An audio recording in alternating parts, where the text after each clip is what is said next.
Oke, selamat malam teman-teman semuanya. Selamat malam.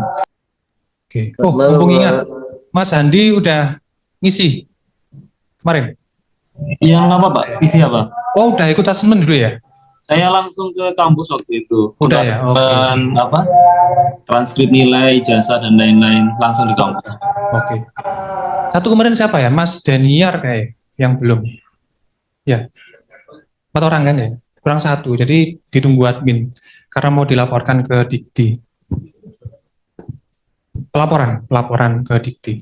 Kan maba. Ya, maba. Ya, jadi beberapa mata kuliah kan dikonversi tuh.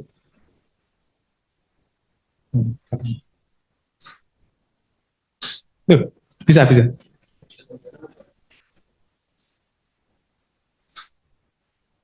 Oke, silakan.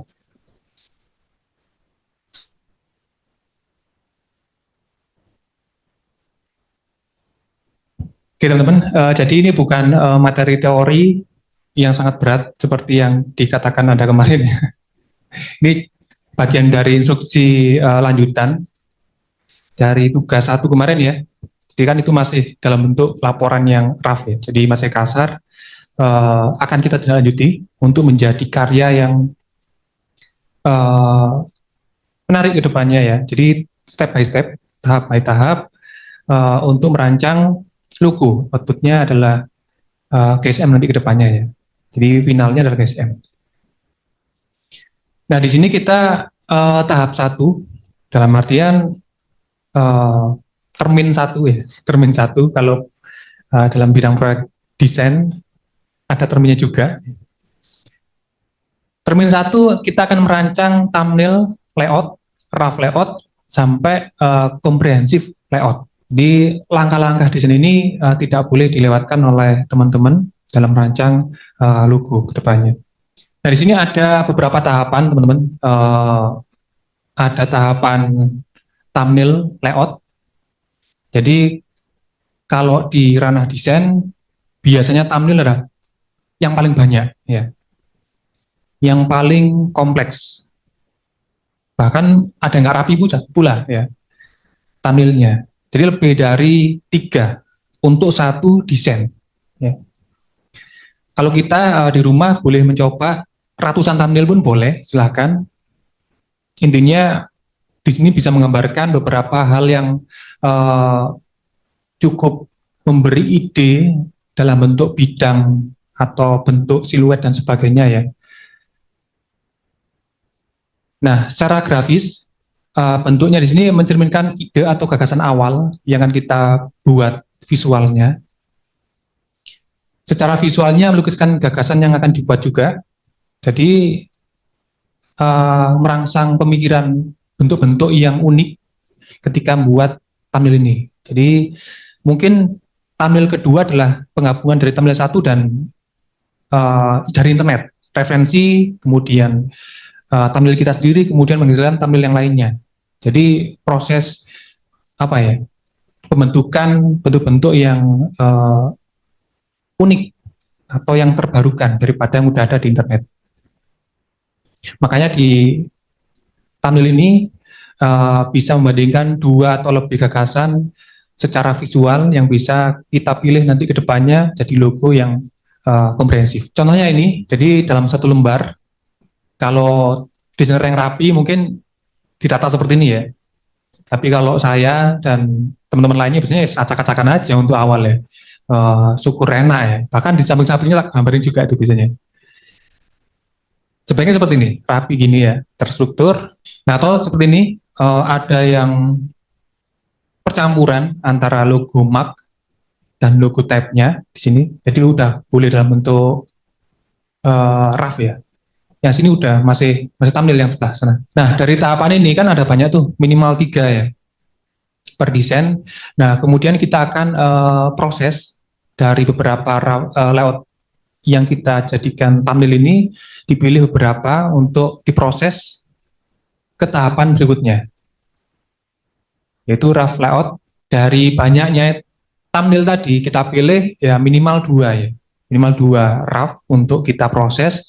Nah, di rough ini udah mulai ada sentuhan tentang ukuran bidangnya, perbandingan antara font dengan bidang-bidang lainnya, termasuk keterangan warna, keterangan bentuk, keterangan apalah itu ya, termasuk space-nya, kerning, dan sebagainya. Jadi udah mulai ada instruksi yang teknis dalam RAF layout ini.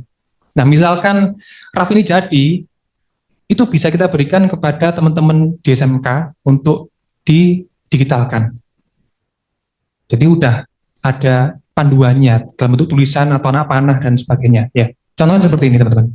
Jadi udah ada keterangan mungkin warnanya di situ atau jenis fontnya, tinggi rendahnya, lebarnya dan sebagainya udah dijelaskan. Cuman ini masih simple ya, tidak terlalu kompleks keterangannya.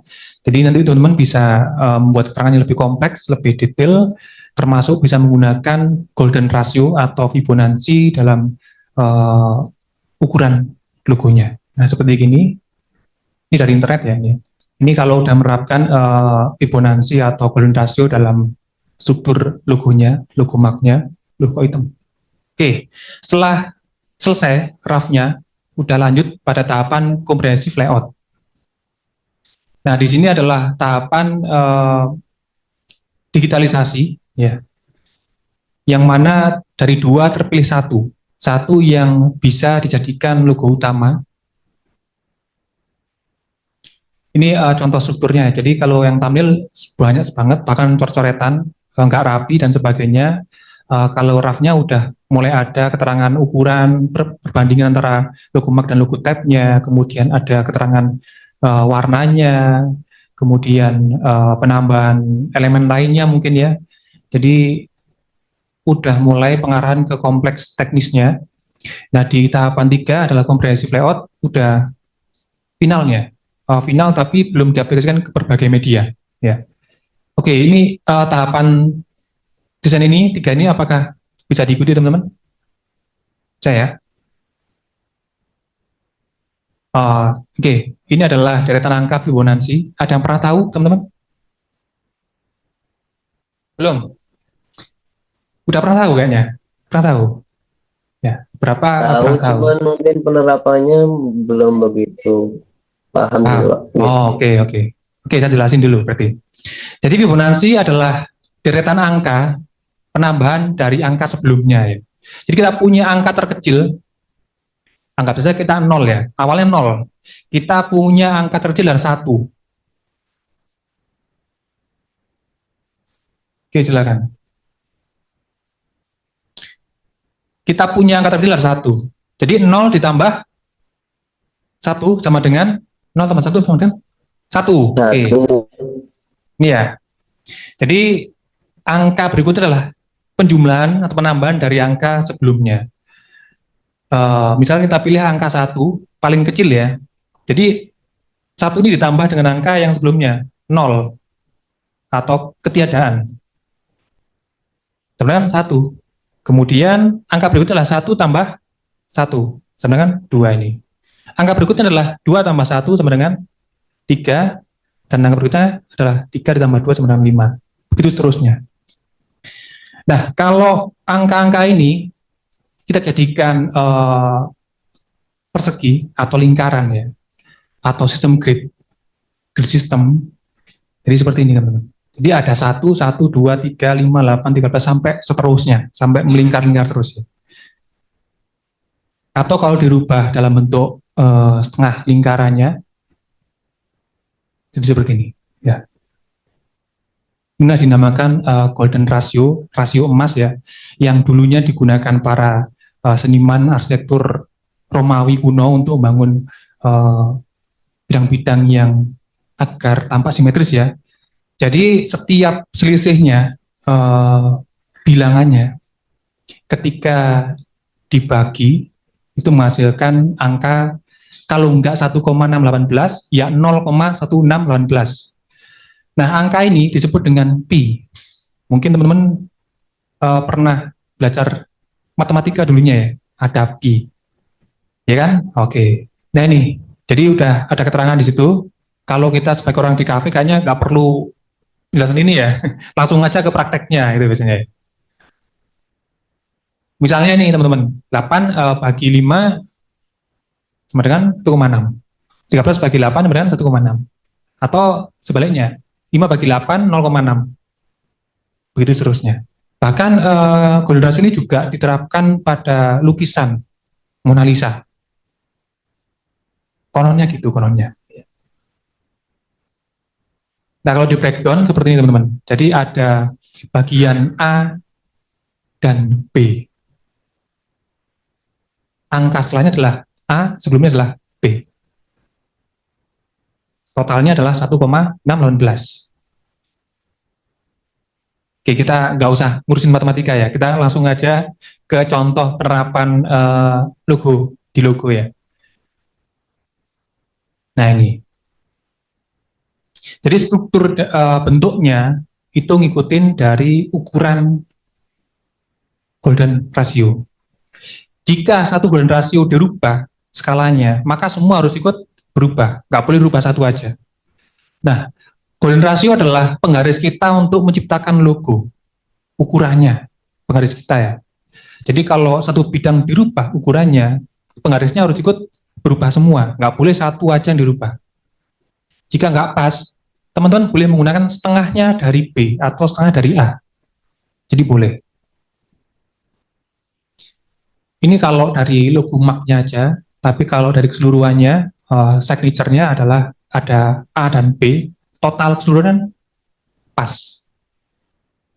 Ya. Atau kita breakdown logonya Apple di sini.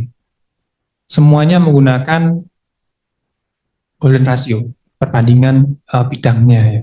Dan ini tidak berlaku pada logo aja ya, bahkan penggunaan pada media poster mungkin kemasan juga bisa kita gunakan.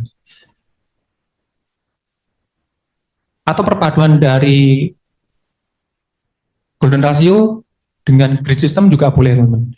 Jadi ukuran grid systemnya menggunakan angka-angka dari Fibonacci. Ini logo yang saya miliki ya. Tapi nanti akan saya breakdown sebagai contoh logo perusahaan. Padahal bukan perusahaan ya. Sebagai contoh aja. Atau membuat headline dalam web layoutnya, perbandingan antara sisi kanan kiri, atas bawah dan sebagainya, sehingga titik fokus orang akan lihat kemana.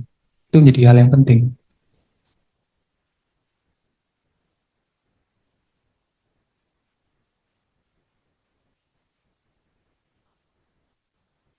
Nah, bisa juga menggunakan berrasio secara menyeluruh ya. Nah ini, jadi sebenarnya teman-teman melihat ukuran font di Microsoft Word itu kenapa kok loncat-loncat ya? Dari 11, 12, loncat ke 14 ya. Nah itu udah ngikutin ini sebenarnya. Ada hitungan sendiri untuk font agar tampak lebih proporsional dalam tulisan. Nah hal ini sering kita temukan pada saat desain ya. Kita desain poster atau desain logo, desain apapun itu rasanya kok kurang besar ya, kok kurang kecil, kok kurang nempel ya. Setelah disimpan, oke lah pas. Besok lagi dilihat, loh kok kurang besar ya, kurang nempel fontnya, kurang ke atas. Akhirnya dicoba di klik kanan kanan, oke akhirnya pas. Itu kan nyusahin kita teman-teman. Jadi kita coba menggunakan golden ratio sebagai patokan ukuran untuk proporsi dari setiap bidang, sehingga kita nggak akan bingung lagi menentukan apa kurang ke kanan, ke kiri, ke atas, bawah, sehingga pas. Nah sebenarnya logo yang tadi contohnya ambil dari sini, breakdown-nya ya. Semua ada golden ratio di sini. Bapak boleh nanya, tadi kan ada angkanya ya Pak, untuk satuan angkanya itu gimana ya Pak? Gimana? Lingkaran satu, Tadi lingkaran kan dua. ada angkanya, satuan angkanya gimana ya? Angka yang Satuan seperti sentimeter atau mungkin pakai poin. Fibonacci ini. Ya betul, itu satuannya bebas atau memang poin atau senti? Oh, oke, oke. Kalau penggunaan di Corel bisa milimeternya. Kan ada tuh langsung 1 persegi atau 2 persegi. 3 persegi. Nah, masing-masing bisa kita rubah menjadi lingkaran semua. Begitu. Jadi nggak harus ikutin entah poin, milimeter, sentimeter, enggak. Yang penting semua, jika satuannya milimeter, ya ngikutin ini semua. Jika satuannya sentimeter, ngikutin ini semua. Jika satuannya adalah meter, ya udah ikutin ini semua aja. Yes, betul. Angka acuan kita dalam menentukan perbandingan ukuran. Begitu. Satuannya milimeter bebas. Atau pixel pun jika di Photoshop bebas. Begitu, Mas. Ini Pak kan sering ini ya, kita kan saya sendiri lebih ke teknis juga sih. Jadi banyak lihat logo-logo itu dikasih golden ratio kan, cuman kita nggak kayak saya sendiri nggak bisa, agak kurang mengerti untuk membedakan ini golden rasionya udah pas atau belum. Soalnya kata-kata banyak yang kayak paste background di belakang terus ditarik aja gitu biar pas. Itu gimana ya Pak? Oke. Jadi nggak ada diskurnya gitu. Sebenarnya golden ratio adalah penggaris. Kita mau gunakan boleh, nggak digunakan boleh, bahkan melenceng dari itu pun ya boleh. Tapi ini adalah garis bantu kita. Mau kita jadikan pixel, jadikan milimeter, dijadikan sistem grid, kotak-kotak yang banyak itu juga boleh ukurannya. Nah, gini, ada ukuran tagline dan ukuran logo tab-nya, bahkan ada logo mark-nya. Kita kan bingung tuh, tingginya berapa, lebarnya berapa, untuk tagline-nya, untuk bidang logo mark-nya berapa tingginya, kan bingung kita. Tapi kalau kita punya ini, kita bisa gunakan aja. Misalkan logo mark-nya ukuran 21 pixel ke atasnya mungkin ya, atau milimeter, lebarnya 55 mungkin, kemudian tinggi dari logo tab-nya bisa menggunakan 8 mungkin, lebarnya ngikutin 55 juga atau lebih, lebar lebih kecil bebas, dan logo tab-nya untuk apa tadi, tagline bisa menggunakan 3 atau 2. Jadi nggak ngawur kita ukurannya. Ikutin ini, misal 34 kotak untuk logo mark-nya, logo tab-nya 13 kotak, tagline-nya 3 kotak tingginya. Jadi lebih enak untuk jadikan acuan. Ya.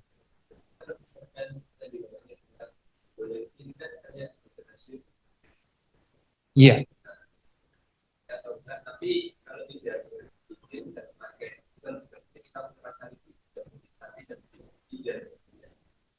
Exactly. Jadi lebih tepat seperti itu ya teman-teman ya. Kalau saya untuk corporate yang serius ya, corporate serius bisa menggunakan ini. Tapi kalau untuk brand produk makanan yang mungkin untuk anak-anak, untuk remaja, bebas saja. Kita bisa menggunakan metode yang tidak struktur. Tergantung peruntukannya, stylenya juga benar. Tergantung jenis logo kita tuh serius atau playful ke depannya. Kalau emang komitmen untuk serius, ya kita seriusin. Untuk struktur dari ukurannya, Starbucks, serius apa main-main? Serius. Oke. Kalau untuk bocikit, nggak serius ya? Nah itu kan bebas saja. Menggunakan boleh, kemudian boleh. Atau cuma gunain angkanya untuk tingginya aja, selebihnya bebas. Kan boleh aja. Jadi nggak harus digunakan yang saklek, enggak. Ini alat bantu aja. Begitu. Iya, silakan. 14. Kapan 14? Ditambah keduanya, atau gimana? Iya.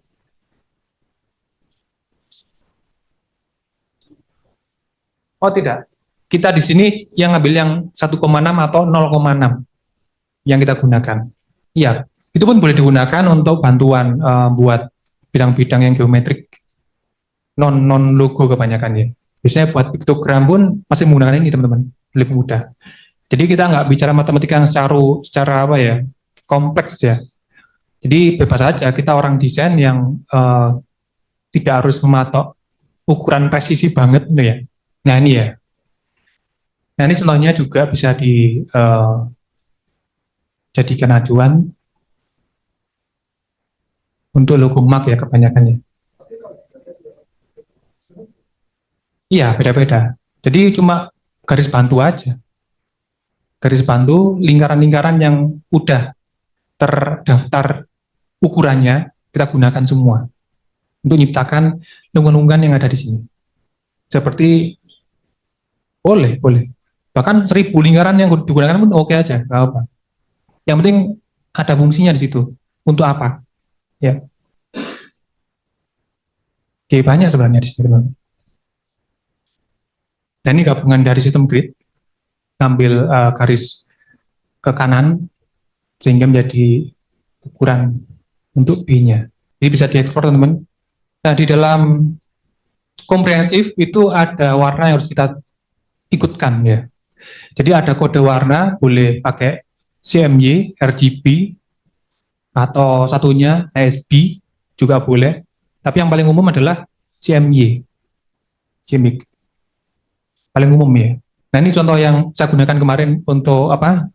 Contoh karya yang M besar ya. Jadi ada beberapa warna yang saya kutip, kemudian saya berikan pengertiannya, maknanya, dan sebagainya. Nah, teman-teman juga boleh seperti ini nanti ke depannya. Nah, ketika warna ini di breakdown untuk penerapan di media-media lainnya ya. Jadi ada beberapa warna yang uh, tergantung pada hue-nya atau gelap terang juga di sini. Kalau di karya lain juga ada monokrom juga di situ. Ini adalah eksplorasi, masih belum nemu finalnya ya di sini. Termasuk fontnya juga ada di situ. Bentar, kok hilang satu ya datanya? Oke, ini kan teknis semua teman-teman ya. Jadi langkah thumbnail layout, rough layout, sampai comprehensive layout kan teknis ya. Nah, dari data yang kemarin, yang teman-teman dapat kemarin, latar belakang hingga profil perusahaannya termasuk visi misi, kita akan rubah menjadi logo yang sekiranya bisa relate dengan visi misinya, relate dengan sejarah perusahaannya. Bagi teman-teman yang udah pernah ikut bahasa visual, mungkin udah mengerti sedikit stepnya ya. Nah, jadi inilah instruksi untuk tugas 2 ya.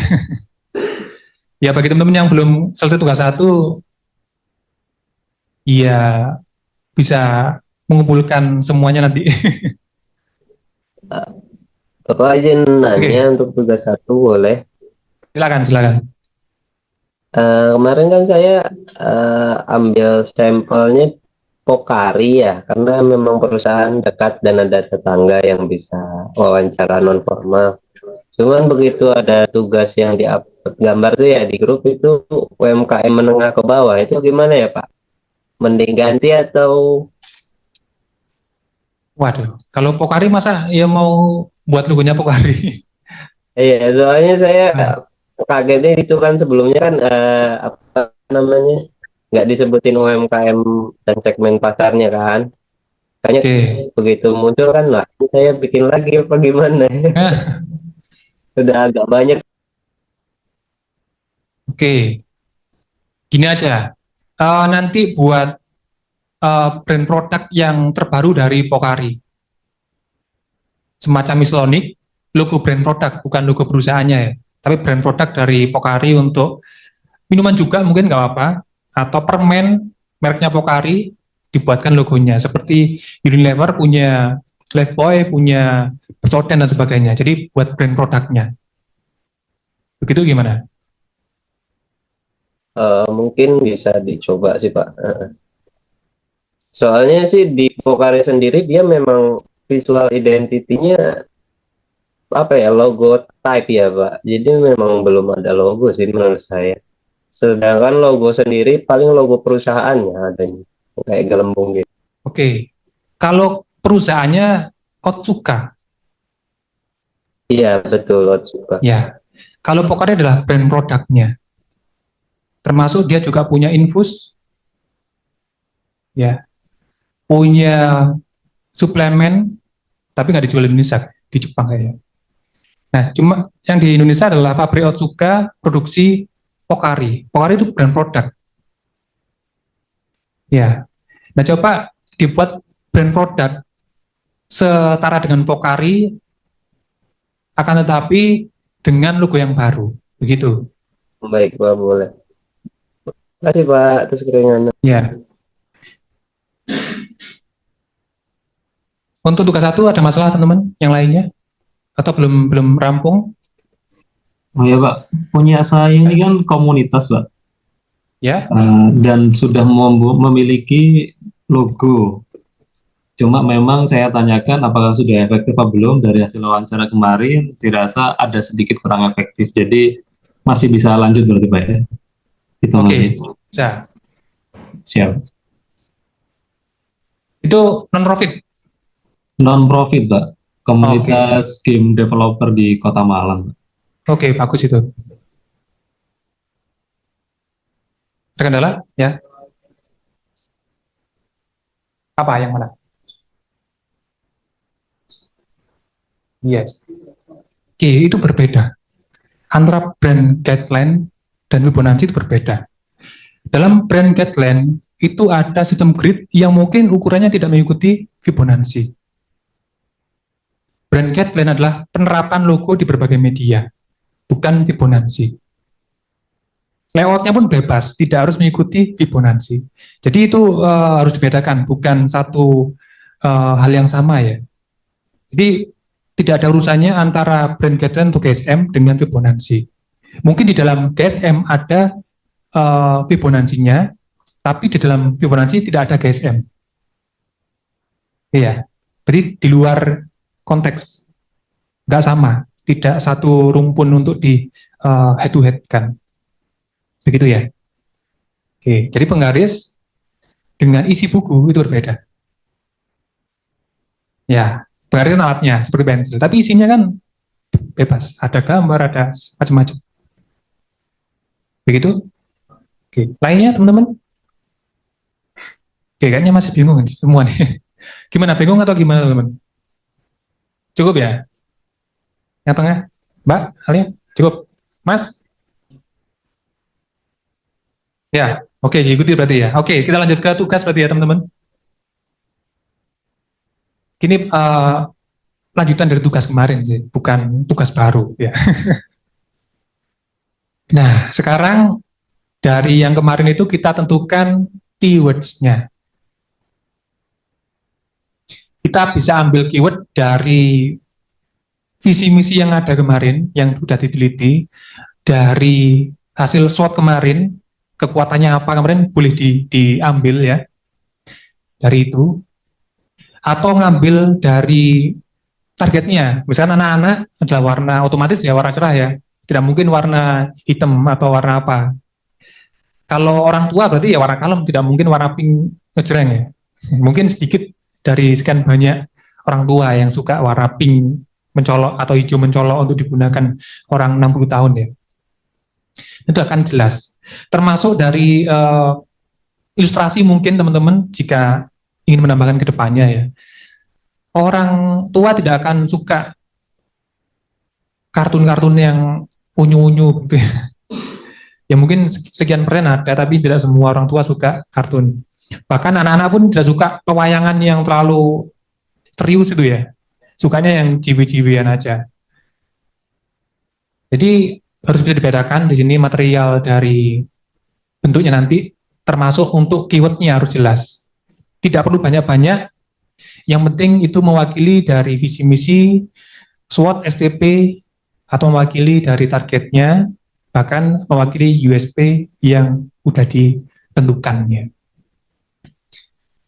Misalkan warna dipilih dari higienis, otomatis kan warna nggak putih ya, biru ya.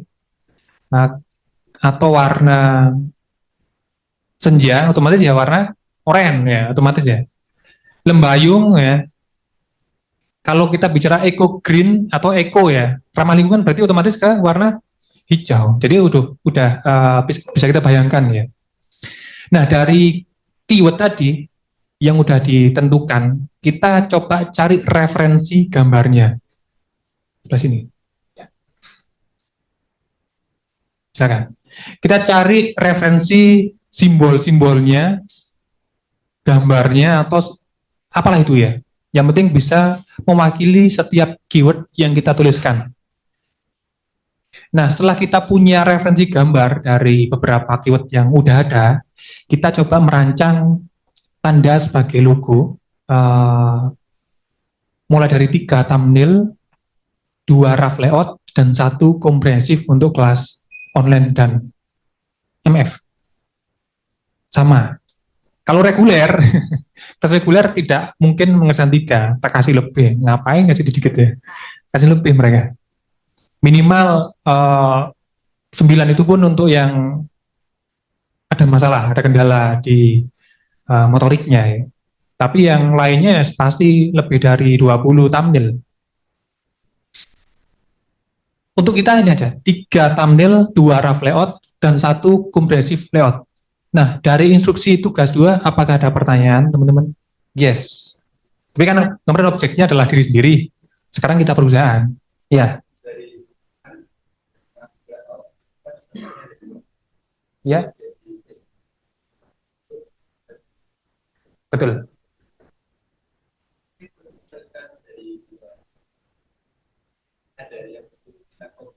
Tidak apa, berarti muncul rough layout yang baru. Ya, nggak apa. Kemudian jadi komprehensif. Nggak apa-apa. Jadi ada penyempurnaan bentuk di proses ini, desainnya. Tidak apa-apa. Jadi tidak harus tak mengikuti yang sebelumnya, tidak. Jadi boleh ada pengembangan development dari visual yang udah dibuat sebelumnya. Seperti itu. Mau tahu contohnya? Tapi ini logo saya yang taruh jadi perusahaan. Buat contoh aja ya, buat contoh aja. Referensi aja. Contoh sederhananya ya. Oke, halaman 1 itu pasti data perusahaan ya. Kemarin udah ada ya semua ya. Ini ngetik aja, asal aja. Dulur silam itu. Namanya saya namai dengan Young Studio. Sekarang depannya Yes. Tak cocokin aja. Logo yang udah ada tak buat aja. Tadi yang buatnya. Kalau yang kelas reguler tak gambar di papan tulis ya. Kita gimana gambarnya? Ada papan tulisnya. Yang online nggak bisa lihat nanti. Jadi gini aja, kita buat secara sederhana tapi bisa dimaknai sama nanti ya. Yang pertama udah data perusahaannya udah ada kemarin ya, udah lengkap beberapa ya. Nah kemudian pasti juga ada visi misinya. Kalau belum ada tambahin. Sekarang atau apa lo ya, buatin yang cocok dengan apalah, ikut di ChatGPT apa, iseng buat, oke. Oke, buatin nanti ya. Karena kalau nggak ada kita sulit nanti langkahnya gimana, teman-teman. Di sini ada visi, kemudian misinya. Jadi kalau ini masih acak-acakan ya, masih belum terstruktur, tidak sesuai dengan aturan pembuatan visi dan misi ya. Cuma contoh aja. Nah dari visi misi ini ada kata-kata yang bisa kita jadikan keyword di dalamnya, terlebih kreatif, inovatif, dan seterusnya, teknologi bahkan ya, atau desainer di dalamnya, kita jadikan seperti ini. Boleh lebih dari 10, boleh. Ya. Tapi usahakan tidak kurang dari 5 ya. Lebih pun oke, nggak apa, sebanyak-banyaknya. Nah, dari keyword ini, kita akan cari bentuk atau referensi visualnya. Nah, saya lebih suka yang icon-icon ini daripada gambar sebenarnya ya. Tapi karena nggak ada yang icon lebih tepat gambar untuk mewakili, tak ambil aja gambarnya. Seperti itu. Misalkan ini, inisial Y, depannya Young Studios-nya, namanya ya, karena ya, sasaran ke tabel karena punya target untuk menjual sekian desain mungkin, rusa, strong, berani, bekerja keras timnya, dan sebagainya, sampai di ujung sana. Wah, pokok semua bermakna lah istilahnya ya, nggak bisa. Dan dari semua ini kita coba buat thumbnail ya. Ini juga masih salah-salahan buatnya.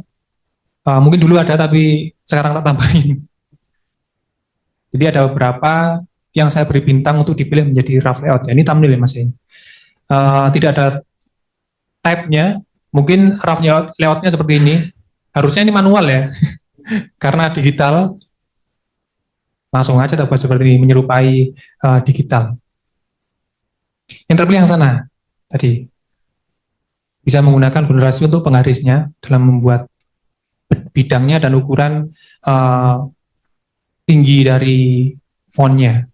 Bahkan kerning dari fontnya juga bisa digunakan dari golden ratio tadi. Nah, setelah itu ada comprehensive layout-nya, ada warna monokrom dan warna yang digunakan, parameter utamanya. Nah, sampai sini dulu nanti. Berikutnya akan kita terapkan di berbagai media, termasuk media informasi dan media promosi. Mockup aja, tidak membuat baru ya. Mockup aja. Ini contoh kasar aja ya, jangan dimasukkan hati ya. Langkah-langkah aja. Jadi kalau sederhananya, ini udah ada di tugas kemarin sebenarnya. Ini juga ada, cuma kita ringkas lagi menjadi lebih simpel di sini. Ada halaman 1, halaman 2, halaman 3, halaman 4, halaman 5, halaman 6, 7, dan yang utama 8. Udah, gitu aja. Lebih dari 8 nggak apa-apa. Minggu depan? Ya. Iya. Cuma 8 halaman tuh. Cuma 8 halaman. Pak, Iya, silakan. itu apa ada format tertentu buat tugasnya? Format apanya? Format pengumpulannya itu dalam bentuk apa? PNG aja dulu. PNG atau di PDF kan juga boleh. Ini saya buatnya pakai PPT ya ini ya. Desain-desain semua pakai PPT. Tidak menggunakan Corel semacamnya. PPT semua. Termasuk font-fontnya PPT semua nih. Garis-garis dan sebagainya PPT semua. Nanti disimpan dalam PDF. Bisa. Untuk orientasinya boleh bebas wis. Mau portrait, landscape, yang penting semua ini ada. Mau lebih halamannya 5A, 5B, 5C karena thumbnail banyak juga tidak apa-apa. Thumbnail bisa menggunakan secara manual di kertas ya, pakai spidol dan sebagainya, atau bisa menggunakan bantuan aplikasi dari Pentablade atau di Android, apa namanya itu? Ya itulah pokoknya. Secara manual ya, menggunakan motorik tangan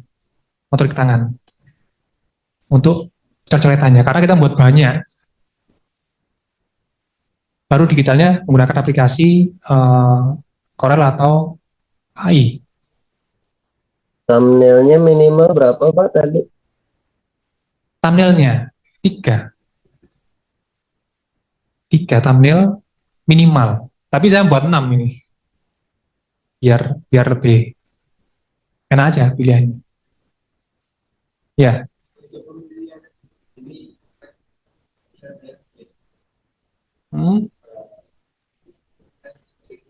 Boleh. Jika emang butuh diskusi dengan saya, silakan dikirim ke saya, nanti saya pilih.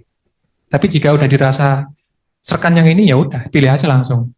Yang penting teman-teman udah ngerti mana perbandingannya yang mungkin lebih unik atau lebih bagus, lebih serk aja gitu.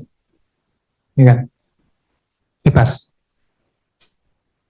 Ada lagi? Cukup ya? Kayak capek semua teman-teman. Bapak untuk Ya, silakan. style dari logonya sendiri nggak ada batasan kan ya, nyesuaiin dari perusahaannya apa UMKM-nya gitu. Batasan maksudnya itu dari segi gaya desainnya atau Gaya batasan apa? desainnya iya kan, ada yang mungkin outline apa gitu, Oke. logo tag gitu. Masalah jenis logonya bebas. Yang penting teman-teman tahu itu masuk jenis apa ya. Jangan sampai masuk jenis apa ini ya, bingung ya ketika ditanya nanti. Jadi pastikan udah tahu itu masuk jenis logo apa. Masih ingat tahu kemarin?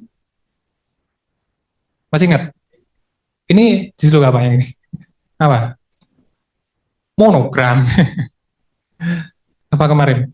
Loh, kok lupa, baru nggak ada 1 bulan ya.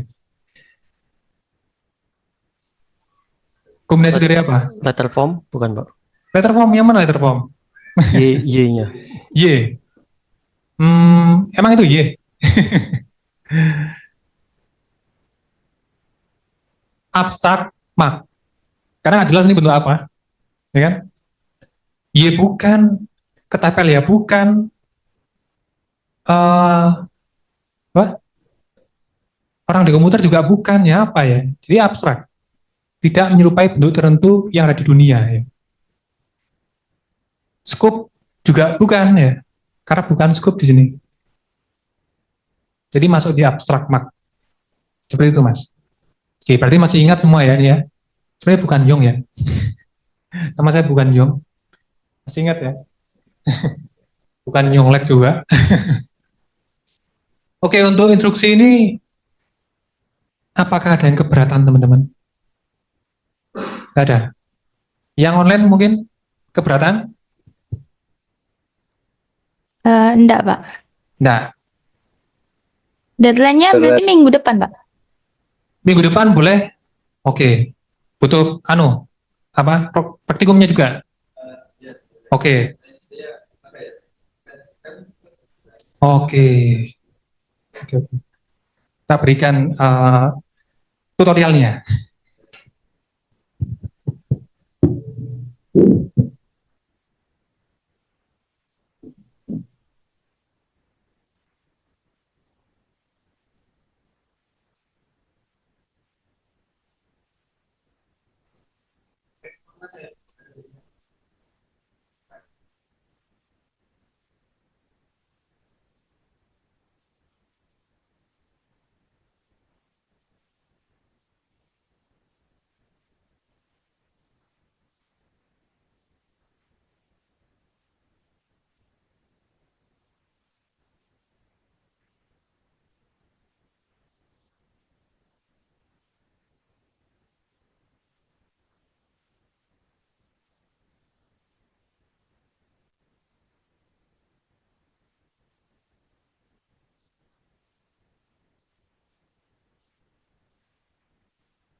Kemarin gimana ya? Ujung putih.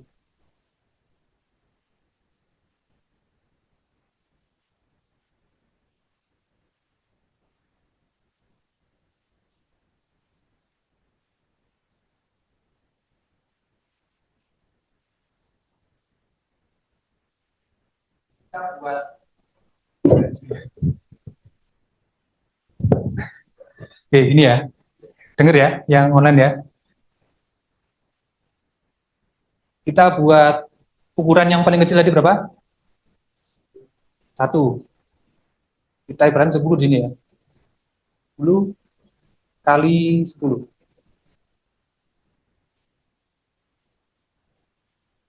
Oke. Bebas ini milimeter. Boleh ganti, boleh meter, tapi cukup-cukup aja di sini. Karena sini cukupnya milimeter ya milimeter. Kemudian kita habis 1 tambah 0 berapa kali? Urutannya. Kan dari 0, kemudian 1. Berarti 0 tambah 1, 1 berarti sama ya. Kita copy di kanannya. Nah, 1 tambah 1, 2.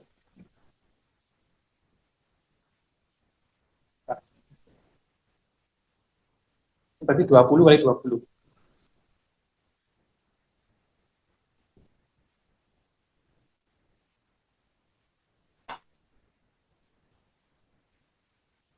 2 tambah 1, 3.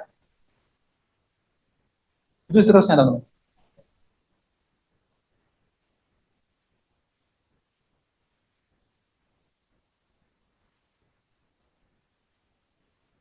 sampai terusnya gitu sama.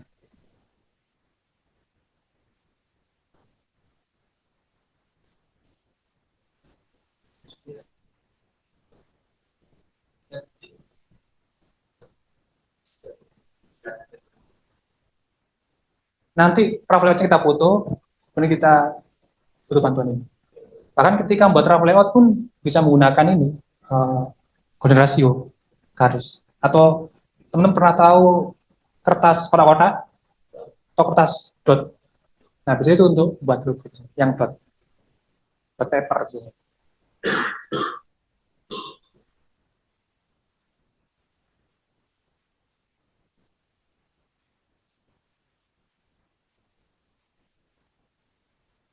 Nah, misalnya segini ya, jangan buat bawahnya. Nah, ini bisa kita rubah menjadi lingkaran juga semuanya untuk kebutuhan buat logo mungkin nanti ke depannya. Jadi kita juga punya source lingkaran dan persegi.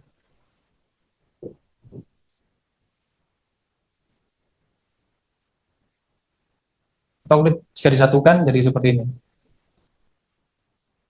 Nah, ini adalah ukuran kita untuk membuat logo nanti, penggaris kita, dua ini, lingkaran dan persegi.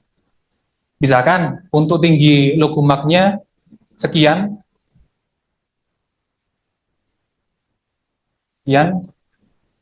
untuk tinggi fontnya menggunakan yang ini.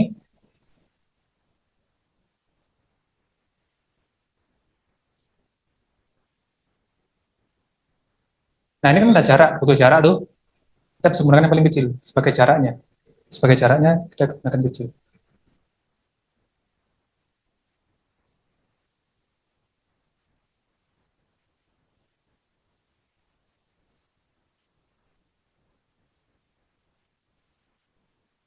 Nah, lebar dari fontnya kita bisa menggunakan yang paling lebar nanti, ukuran berikutnya ya. Kan segini misalkan. Nah, kita ngikutin aja. Jadi ukurannya semua terstruktur rapi. Jadi ini adalah komposisi dari logo yang akan kita buat nanti. Antara logo mark dengan logo tab-nya.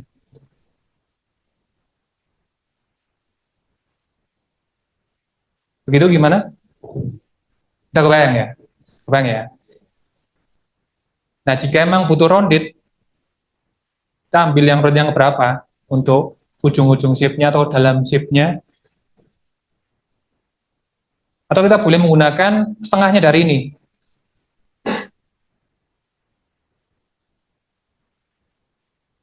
Sekian. Boleh. Yang mana kelihatan ya?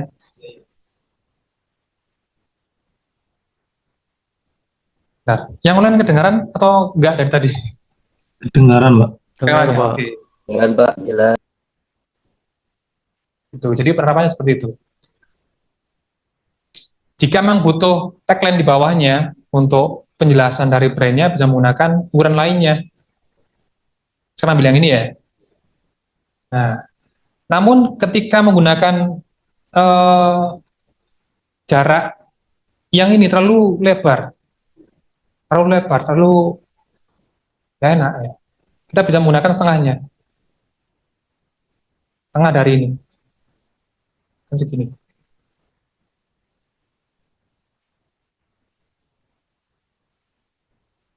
Lebarnya bisa menggunakan yang ini mungkin, ya buat acuannya aja. Bentar, katiran kuning ini.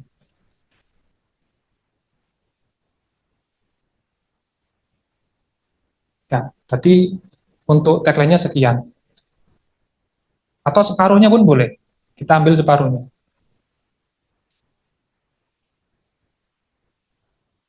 Dan ini ada komposisi dari tulisan logo yang kita buat nanti. Nah, di sini masih kurang enak. Kalau dulu kan kita masih geser ke atas tuh, pakai arah atas, tek tek tek tek tek tek tek, tek. Kan nggak enak tuh. Nah, gini. Nah, kan kayak gimana ya? Kita ambil aja setengahnya dari ini. Dari yang terkecil tadi, satu, kita ambil setengahnya.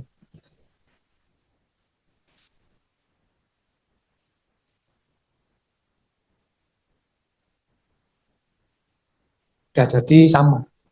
Nah, ketika teman-teman ingin mengubah satu ukuran ini, dibesarkan gini ya, nggak boleh satu satu aja, semua harus ikut.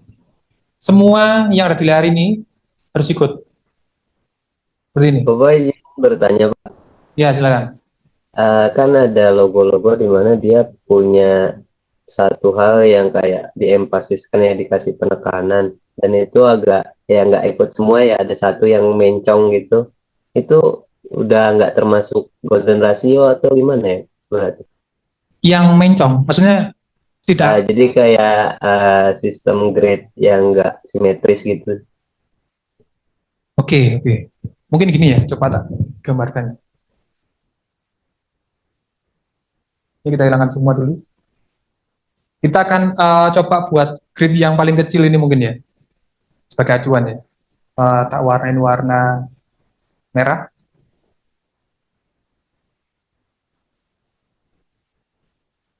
Kita duplikasi sebanyak mungkin di sini. Nah, kita buat gridnya ini. Mencong itu berarti tidak simetris antara kiri dan kanan, gitu maksudnya. Betul, Pak. Jadi ada Oke. bagian di mana sengaja buat mungkin menarik perhatian gitu. Tidak masalah. Kan ini juga, golden ratio juga tidak simetris. Tampaknya lebih berat ke yang arah kecil tadi. Yang sini tadi ya. Kalau memang sulit menggunakan golden ratio, gunakan ini aja, sistem grid. Ya, grid system.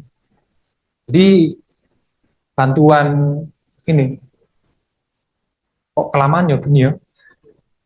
Tak hapus lagi.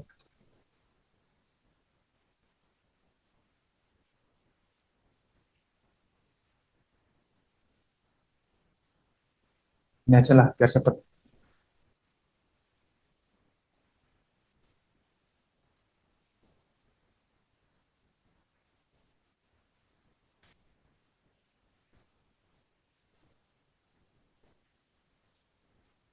Nah, grid system ini boleh digunakan. Jika emang sulit menggunakan golden ratio, ikutin aja kotak-kotaknya ini untuk membuat bidang-bidangnya. Itu paling simpel. Kalaupun ingin dimiringkan atau tidak simetris, bisa menggunakan metode uh, warna yang mungkin tampak lebih berat daripada warna lainnya. Misalkan,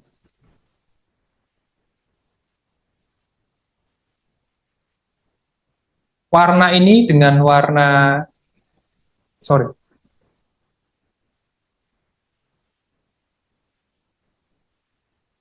lebih berat mana? Yang hitam. Jadi, secara psikologi kan lebih berat yang gelap ya. Jadi, nanti tampaknya tetap seimbang. Jadi, bisa menggunakan psikologi, entah Gestalt atau apapun itu diterapkan pada logonya.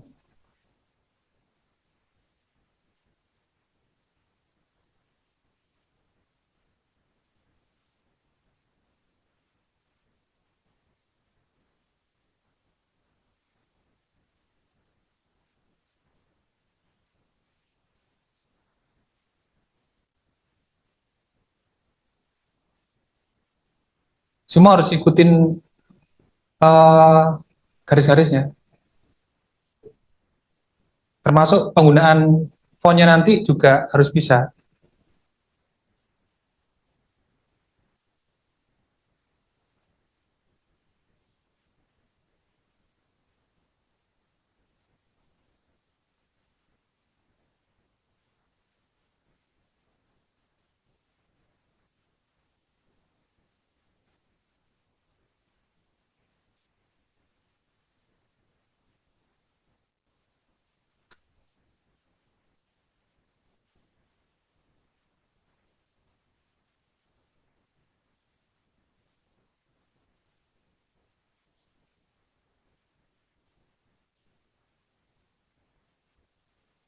Kan seperti ini. Dia ada 2 sisa di sebelah kiri dan 2 sisa di sebelah kanan. Sementara yang ikut gridnya cuma yang bawah, atau boleh di modif dikecilkan gini, paskan garisnya, kemudian kerningnya ditambah. Jadi semua perfect di garis.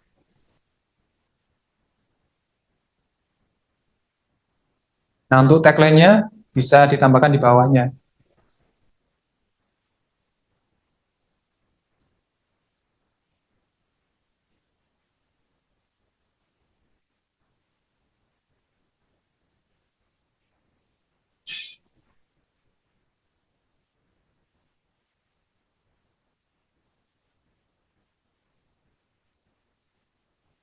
Sedikit.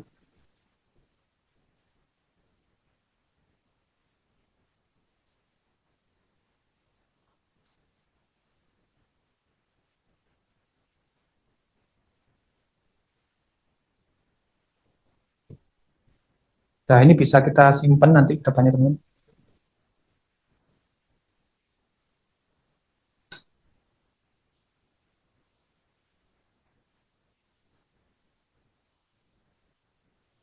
Kita coba buat monokrom. Kalau dia aman bentuknya, berarti juga aman seluruhnya. Tapi terkadang ketika kita buat logo, kemudian seperti ini ya, secara bentuk ini masih tampak oke, tapi ketika difotokopi, ketika dibuat monokrom, jadinya gandeng seperti ini. Nah, pastikan setiap bidangnya punya pembatas ya. Kalau memang seperti ini, pastikan ini juga ada pembatasnya. Bukan outline-nya, tapi pembatas tertentu.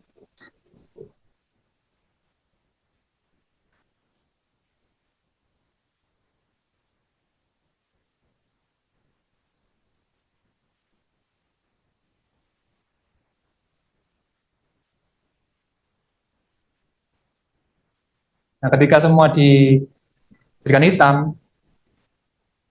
masih tampak. Bentuknya tidak mengurangi makna estetikanya.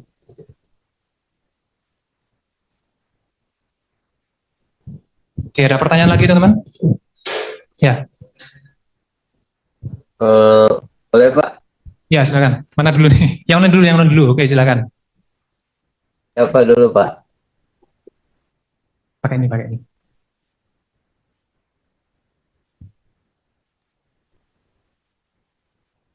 Oke.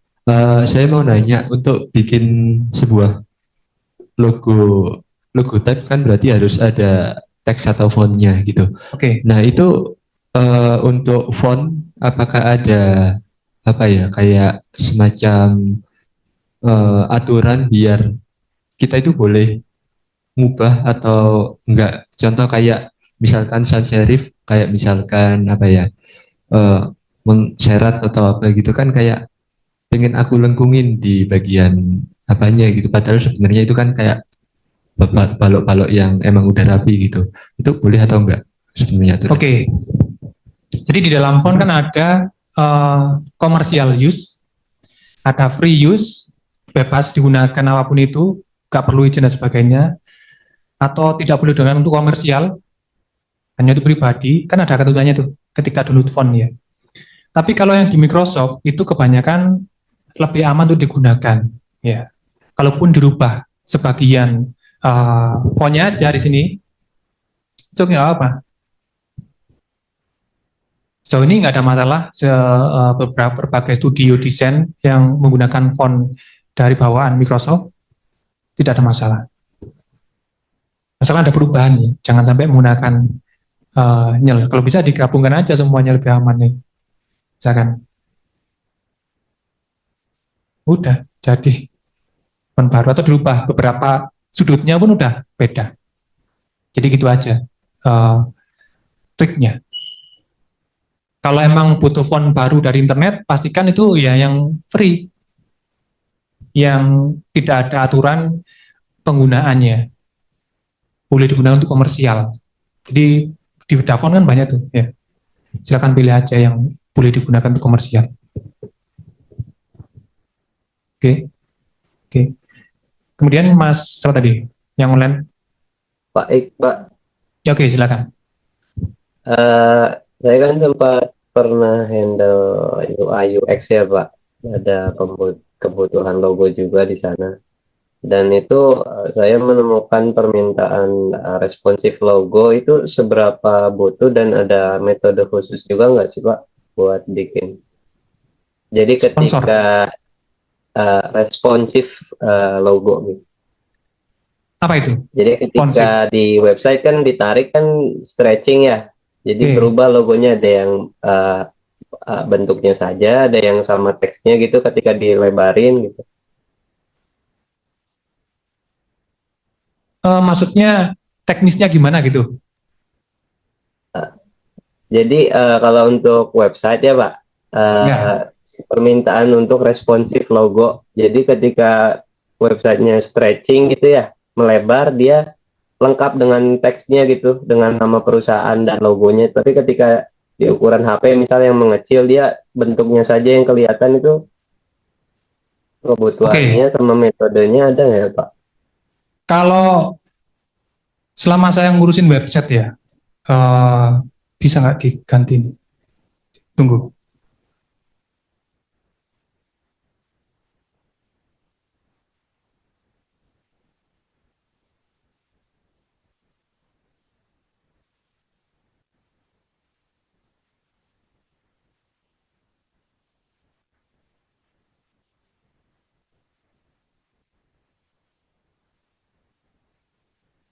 Bisa tambah situ ya?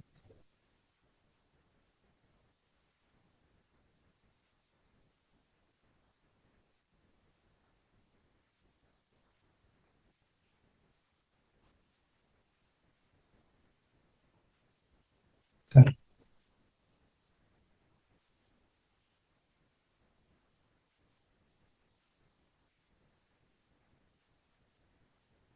Baru tak update kok jadi lupa menunya ya. Nih, custom block manager ya. Oke, kalau Anda emang sering membuat web ya, ketika ini saya yang buat ya, ini masih belum selesai, masih proses ya. Ada proses codingnya di dalamnya ya. Jadi ada ukuran untuk lebar dan tingginya, termasuk ketika stressing itu nanti berapa cell spacingnya ya. Di sini pakai aja 0 untuk cell spacing, cell padding dan sebagainya, pakai 0 aja biar tidak straight. Bahkan ketika dibuka di HP pun mungkin berantakan tapi logonya tidak akan straight. Begitu Mas.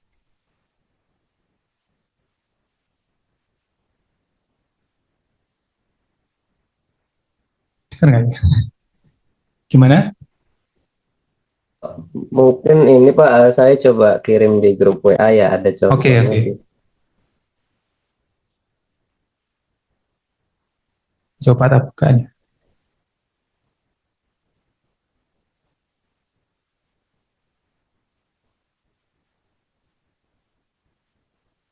Mana belum ada ya?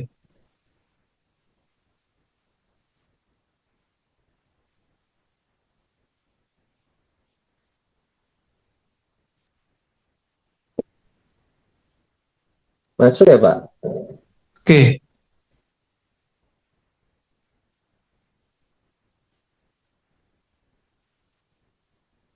Mas. Ini ya. Oke, udah masuk, udah masuk. Maksudnya gimana maksudnya? Maksudnya kan dulu tuh dari tim R&D saya kan minta kayak logonya pingin yang kalau ditarik memanjang dia berubah gitu, jadi ada teksnya. Jadi ada beberapa varian, katanya disebutnya responsif. Ini sih untuk kebutuhan website responsif kan ya. Cuman Oke. saya kurang paham tuh sebutannya responsif logo, makanya saya nyebutnya gitu aja. Oke, itu menggunakan bootstrap atau drill down atau bisa menggunakan beberapa source dari Givebook, Mas. Ya, bagi teman-teman udah pernah membuat logo kan ada Givebook tuh yang bisa di-download. Add-ons untuk web. pakai aja. Biasanya mereka setiap add-on ini bisa berbeda permintaannya ya untuk segi visual yang diinginkan.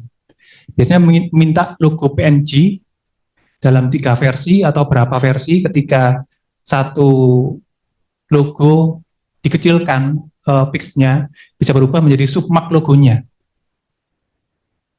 Jadi bisa baca di github.com.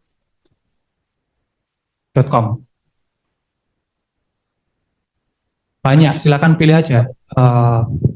Berarti untuk kebutuhan utamanya itu nggak termasuk standar yang wajib dilengkapi ya Pak, kalau ketika kita ada permintaan membuat logo sepaket misalnya dari perusahaan atau dari kita sendiri pengen buka usaha sendiri gitu.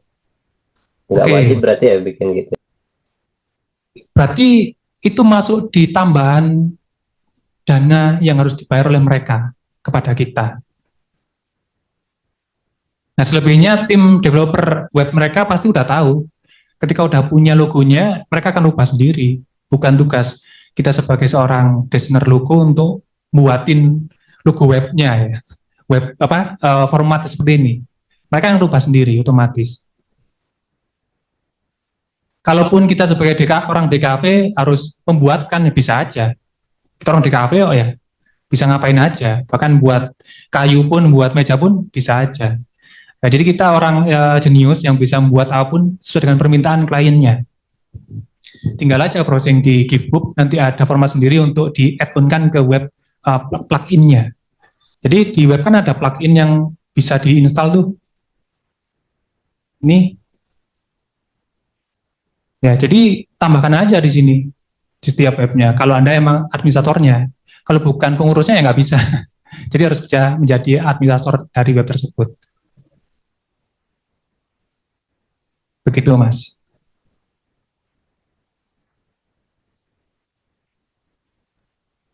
Baik, Oke. Pak, cukup jelas. Nah, Bapak untuk pembuatan sendiri apa ya?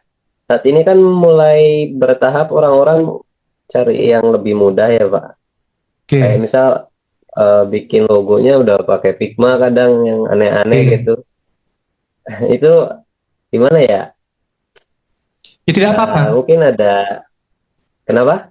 Tidak apa-apa. Selagi semua itu mengikuti aturan atau etika desain yang ada ya. Jadi kan etika-etika tersebut tidak bisa kita langgar menggunakan AI atau aplikasi yang dihalalkan sekarang ya. Semua ada aturannya. Coba bayangkan aja jika itu karya Anda kemudian dicomot, kan ya nggak enak juga gitu. Atau Ini sih Pak banyak nemu kasus ini jadi icon kan dari Figma tuh banyak ya Pak. Oke. Nah itu dirubah dikit gitu kadang. Jadi apa ya copyrightnya gitu mungkin ya. Iya, itu kan kembali ke etika desainernya. Kalau emang tidak ada etika ya gunain aja. Kalau emang punya etika ya kita modifikasi, kita tiru, kita modifikasi ATM aja. Amati, tiru, modifikasi. Itu baru lebih bisa dipegang di hati ya, lebih enak aja di hati. Tapi kalau dicomot langsung digunakan, ya rasanya kok gimana ya? Selain dari aturan yang ada di pemerintah dilarang ya, tapi kan sebagai orang DKV yang sejati, masa yang mau gitu gitu loh. Seperti itu Mas. Biarkan mereka yang bukan non DKV, orang pemain game buat logo untuk gamenya timnya nggak apa-apa, tapi kita orang DKV. Kita nanti ada mata kuliah etika desain yang harus kita pahami, isinya apa aja dan aturan untuk penggunaan font, logo, warna, aturan publikasi dan sebagainya harus kita pahami ke depannya. Mungkin saya baru kepikiran Pak, mungkin agak out of topic ya, cuman ada hubungannya. Jadi kan kalau misal di dunia manipulasi foto ya, yang gambar itu udah banyak pakai AI kan ya. Cuma kalau misalnya pembuatan vektor sendiri itu, kalau misalnya memang lebih memudahkan bikin pakai AI buat referensi, baru disesuaikan itu gimana ya Pak? Gak masalah, gak masalah. Yang tahu kan ada sendiri ya, kejujuran hati sendiri-sendiri, apakah logo tersebut otentik dari diri sendiri sebagai seorang desainer yang sejati, atau emang sebagai operator komputer. Yang membedakan kita dari teman-teman yang mungkin tidak sekolah desain kan itu kan aplikasi yang memudahkan bagi mereka yang non desainer, yang non DKV. Iya, orang awam ya istilahnya, atau bahkan anak balita pun tinggal klik aja bisa jadi logo. Kan EA diciptakan untuk itu, untuk memudahkan orang, bahkan tinggal merem aja, tinggal bilang aja udah bisa. Nah sekarang kita tinggal memilih aja, kita menjual ini dengan harga yang mahal, apakah dibuat dengan cara yang seperti itu? Nah seperti itu. Apakah layak untuk dijadikan portofolio kita sebagai seorang DKV dengan lulusan S1 mungkin nanti ya. Seperti itu Mas. Ya bebas saja selebihnya. Dari segi bentuk sendiri, kalau untuk mencegah tuntutan plagiat gitu, ada tekniknya nggak ya Pak, yang lebih Ada. akurat saat ini? Misal Ada. logonya takutnya mirip apa, kan kita belum ngecek yang tepat, itu mungkin ada tekniknya. Bisa dicari di Google Lens. Itu langkah pertama, ya kan. Langkah kedua, daftarkan di HKI. Meskipun nggak dipakai, daftarin aja lah, pengen tahu, ya kan. Meskipun bayar 400.000 kan, yang penting kita bisa membuktikan bahwa itu asli. Gitu.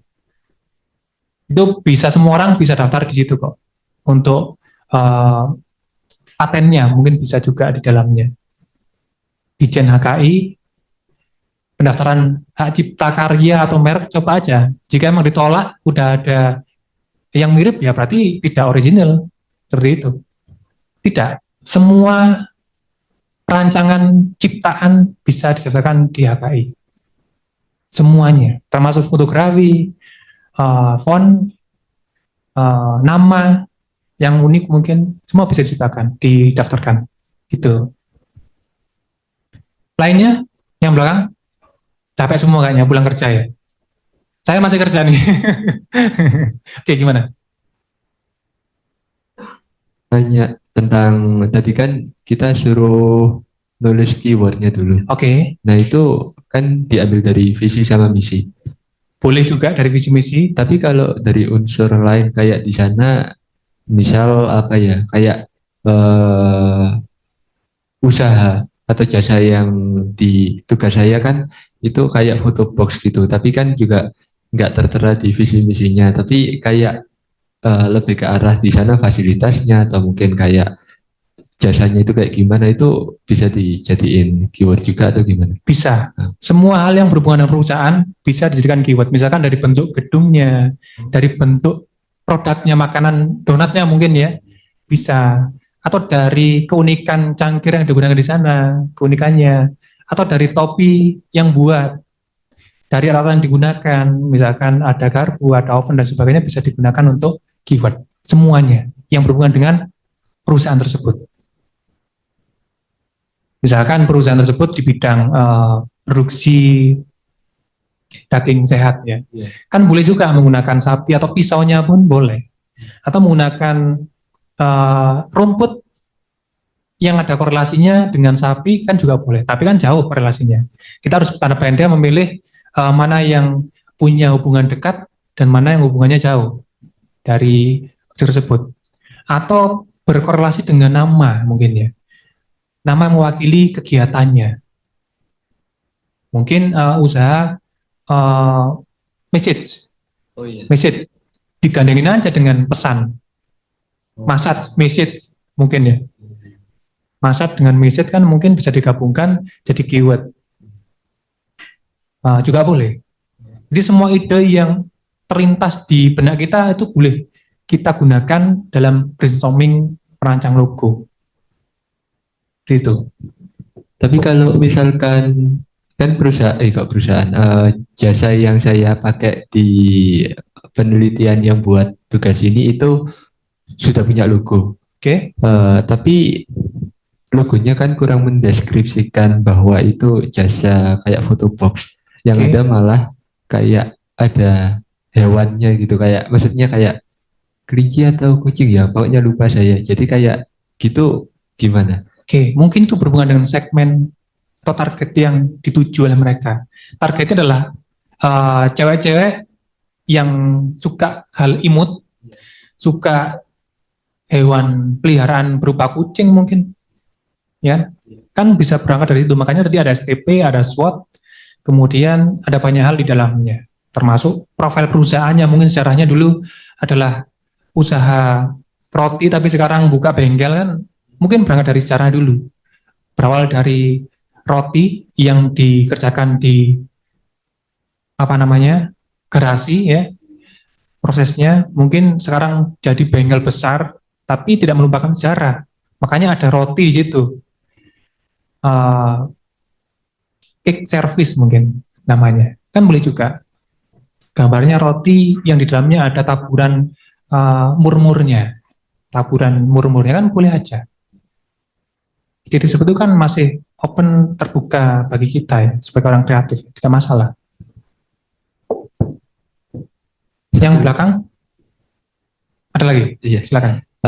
Kan ini kita lagi proses merancang logo. Logo yang baik itu kayak gimana? Oke, logo yang baik adalah logo yang mewakili beberapa hal. Bisa dikatakan smart, ya.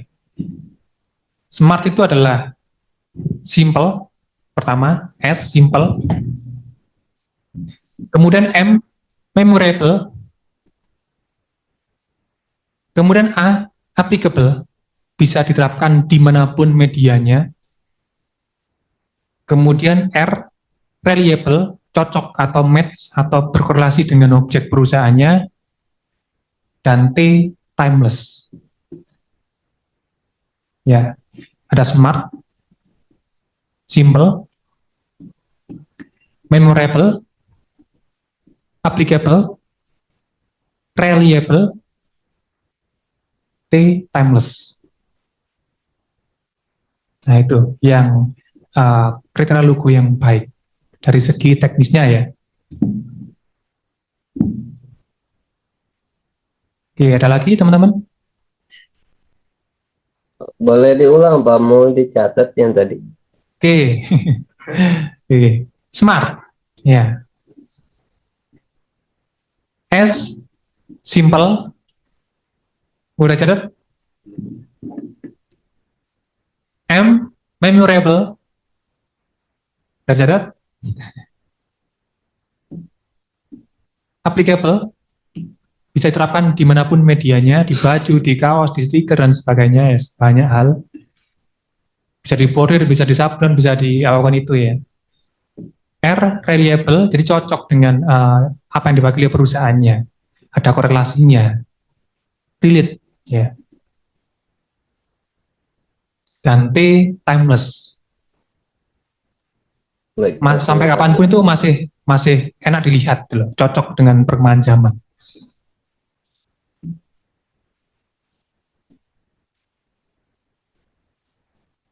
Oke, ada lagi, Mbak? Udah. Ada?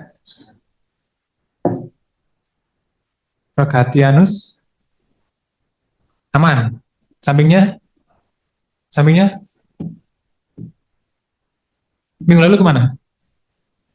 Izin duluan, izin nggak masuk ya? Yang duluan yang ini ya, kemarin ya, kamu ya. Yang tengah sendiri?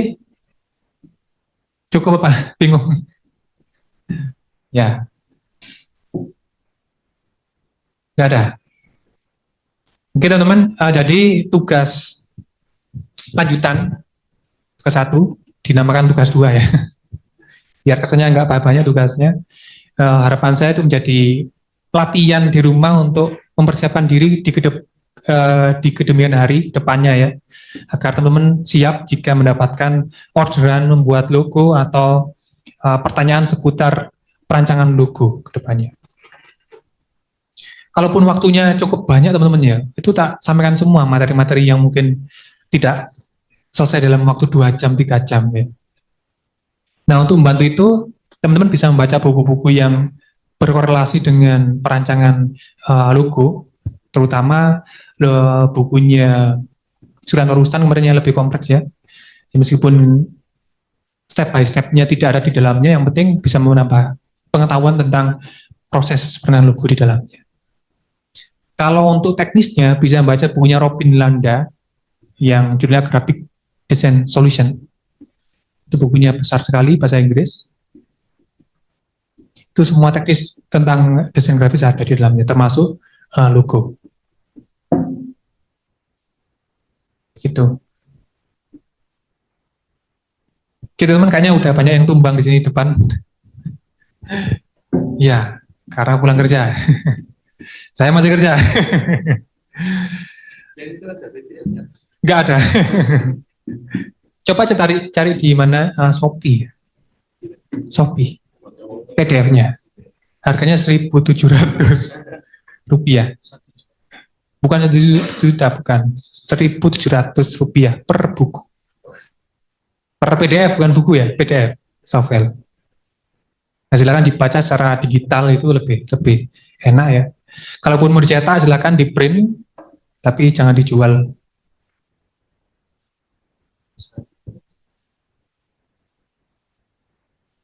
Oke, teman-teman, saya mau nitip sesuatu. Jika keberatan, bilang ya. Pak, saya nggak sanggup dengan tugasnya, bilang aja. Nanti kita diskusikan gimana enaknya, gimana ringannya, gimana simpelnya, gitu ya.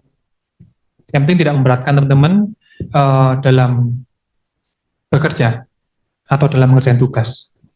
Tapi jika nggak ada tugas, saya bingung beri nilainya. Gitu. Nah, sebelum saya akhiri teman-teman, apakah ada yang disampaikan dulu? Ya, silakan. Iya, minggu lalu nggak ada tugas, cuma review materi apa yang telah didapat dan apa yang kurang jelas, itu aja sih. Supaya saya bisa mengulang atau menambahkan di PDF-nya nanti.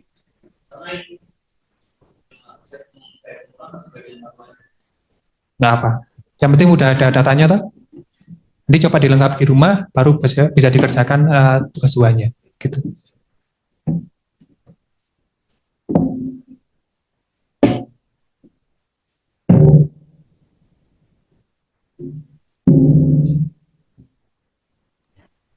Oke Pak, mau tanya. Silakan Mas Hendy. Yang kemarin kan memang ini terkait yang RPL itu Pak. Ya, Ya, kemarin kan nama saya memang nggak ada itu di list. Jadi apakah beneran sudah terselesaikan atau gimana Pak? datanya. Iya, soalnya nggak Oke, ada. datanya akhirnya saya nyoba ngerekap itu ya. Dari data yang kemarin harusnya kan banyak tuh. Cuma kalau dikerjain semua kan juga butuh waktu lama ya. Akhirnya saya beberapa hal itu mengcopy dari yang udah dikerjakan ya. Oh, jadi Kan sama aja. kemungkinan punya saya sudah ada datanya Pak ya. Soalnya nggak ada di list nama-nama untuk melengkapi yang kemarin. Soalnya. Oh iya, kalau udah offline udah datang, ada datanya. Kemarin datang offline toh? Datang offline langsung sama Pak Handri itu. Ketemu beberapa teman-teman juga yang di kelas offline. Ya, ini cuma yang saya sampaikan di grup itu yang kelewat aja kemarin. Mungkin nggak hadir atau lupa tidak dikabari oleh BHA ya. Tapi selebihnya udah pernah melakukan sesi Zoom mungkin ya, dan sesi diskusi di awal semester mungkin dulu ya. Termasuk sama Mbak Tri Daimanti, udah pernah sesi Zoom dulu ya. Cuma datanya harus dilengkapi secara tertulis.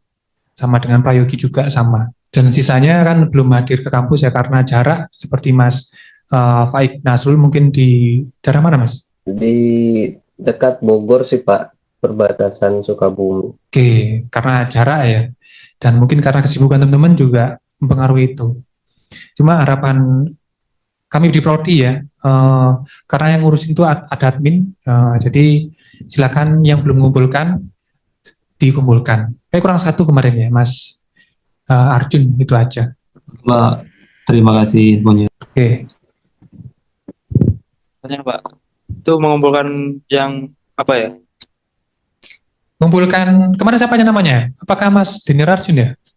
Saya lupa juga sih nama-namanya, karena banyak sekali yang Ya, dalam ya. di grup ada Ananda Prayogi, Tri Damayanti, sama Daniel Arjun.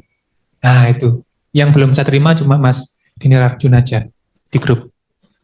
Gimana? tugas atau data atau Oh, bukan tugas, bukan tugas. Itu data keperluan untuk kami kirimkan ke Dikti. Oh, yang termasuk transkrip atau Iya, data atau apa?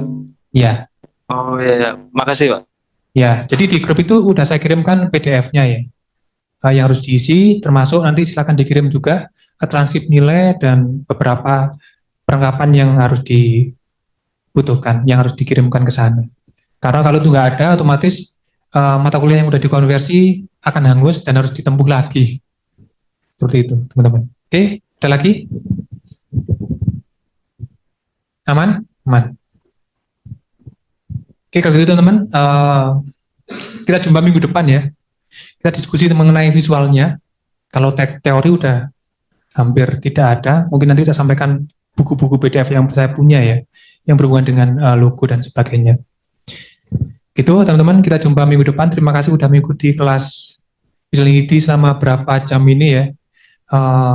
Karena sifatnya teknis, kalau di kelas reguler kita ngerjain di kelas, karena kita beda dunia ya, beda jarak ya. Di kelas pun teman-teman udah tampak ngantuk, bisa dikerjakan ketika hari Minggu atau ketika santai di rumah ya. Gitu aja. Terima kasih teman-teman. Selamat malam, silakan istirahat teman-teman.